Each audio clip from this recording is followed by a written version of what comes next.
From RAF Lossiemouth to Amari Air Base in the Baltics, this is the RAF's first deployment to Estonia.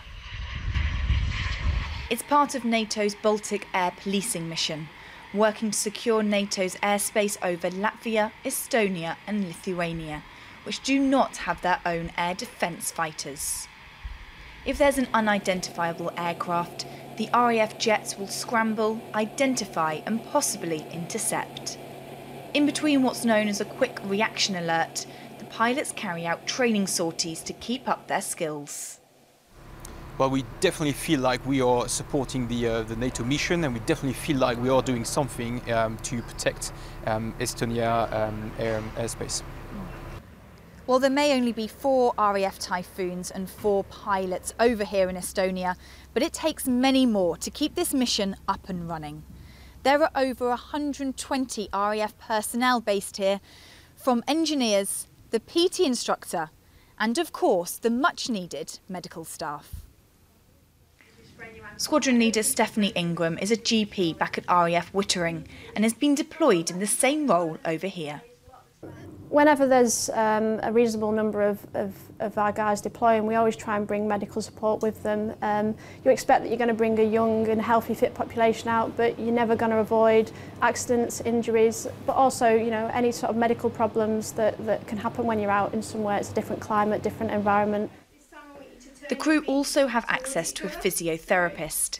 Typhoon pilots must undergo regular exercises that improves their neck, core and leg strength to help them cope with the physical demands of flying a fast jet. That doesn't mean, though, that the more common injuries don't crop up. A lot of it's due to increasing levels of sport and exercise, where people have more time and decide to get fit while they're away. So people start tripling the amount of exercise they do and then come down with sort of overuse injuries.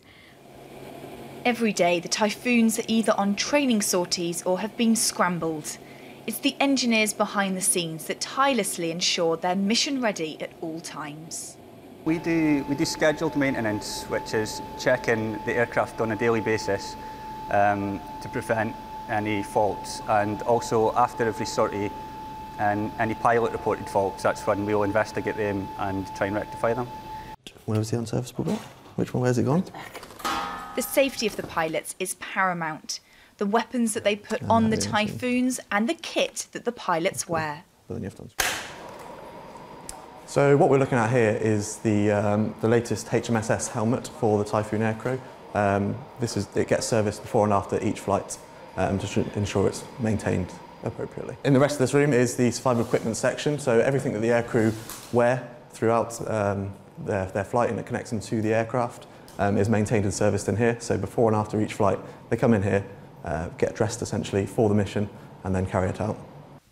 As well as regulars, reserves are also deployed out here. Senior aircraftsman Nick Davis used to be a regular in the RAF.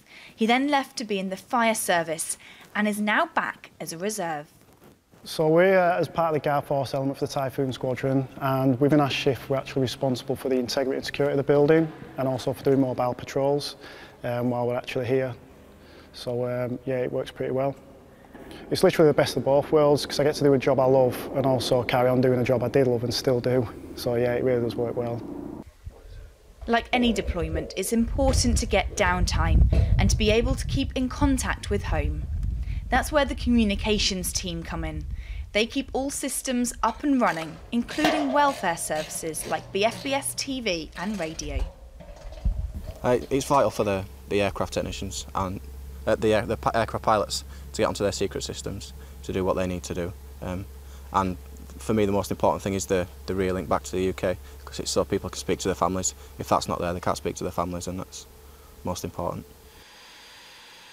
In order for 4 Typhoon aircraft to fly, it feels like a lot of personnel are needed, but they're all vital to run the smooth operation that's taking place. All cogs in the wheel of this peacetime mission that's strongly supporting NATO allies against a very real threat. Laura Hawkins, Forces News, Amari Air Base, Estonia.